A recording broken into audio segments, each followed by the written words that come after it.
தமிழ் மக்களின் பாரம்பரிய விழாவான பொங்கல் திருநாள் மத்திய அரசு ஊழியர்களுக்கு கட்டாய விடுமுறை நாளாக அறிவிக்கப்பட வேண்டும் என அஇஅதிமுக பொதுச் செயலாளர் சின்னம்மா விடுத்த வேண்டுகோளை மத்திய அரசு உடனடியாக ஏற்றுக்கொண்டுள்ளது.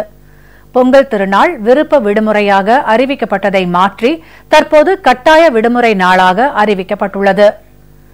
அனைத்திந்திய அண்ணா திராவிட முன்னேற்றக் கழக பொதுச் செயலாளர் சின்னம்மா நேற்று வெளியிட்ட அறிக்கையில், உலகின் மூத்த குடியான தமிழர்கள் பன்னெடுங்காலமாக கொண்டாடி மகிழும் பண்பாட்டு விழாவான பொங்கல் திருநாள் தமிழகத்தில் மத்திய அரசு ஊழியர்களுக்கு கட்டாய விடுமுறை நாளாக இருந்ததாகவும், இது மாற்றப்பட்டு விருப்ப விடுமுறையாக அறிவிக்கப்பட்டிருப்பது பேரதிர்ச்சியை அளிப்பதாகவும் தெரிவித்திருந்தார்.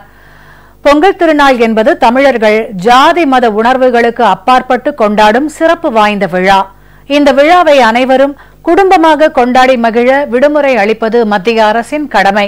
தமிழர்களின் உரிமைகளையும் உணர்வுகளையும் மத்திய அரசு உணர்ந்து ஏற்று தமிழர்களின் பெருமைமிகு பாரம்பரிய விழாவான பொங்கல் விழாவுக்கு கட்டாய விடுமுறை அறிவிக்க வேண்டும் என்று அஇஅதிமுக பொதுச் செயலாளர் சின்னம்மா வலியுறுத்தியிருந்தார்.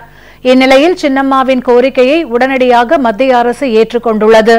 இது தொடர்பாக மத்திய அரசு ஊழியர்கள் நல ஒருங்கிணைப்பு குழு இன்று வெளியிட்டுள்ள முக்கிய அறிவிப்பில், பொங்கல் திருநாள் விருப்ப விடுமுறையிலிருந்து கட்டாய விடுமுறை நாளாக தற்போது மாற்றப்பட்டுள்ளதாக தெரிவிக்கப்பட்டுள்ளது. இதன்படி பொங்கல் திருநாளான வரும் 14ஆம் தேதி தமிழகத்தில் உள்ள அனைத்து மத்திய அரசு அலுவலகங்களுக்கும் கட்டாய விடுமுறை நாள் என்றும் மத்திய அரசு ஊழியர்கள் நல ஒருங்கிணைப்பு குழு தனது அறிவிப்பில் குறிப்பிட்டுள்ளது. இது அஇஅதிமுக பொதுச் செயலாளர் சின்னம்மாவின் கோரிக்கைக்கு கிடைத்த வெற்றி என அரசியல் பார்வையாளர்கள் தெரிவித்துள்ளனர்.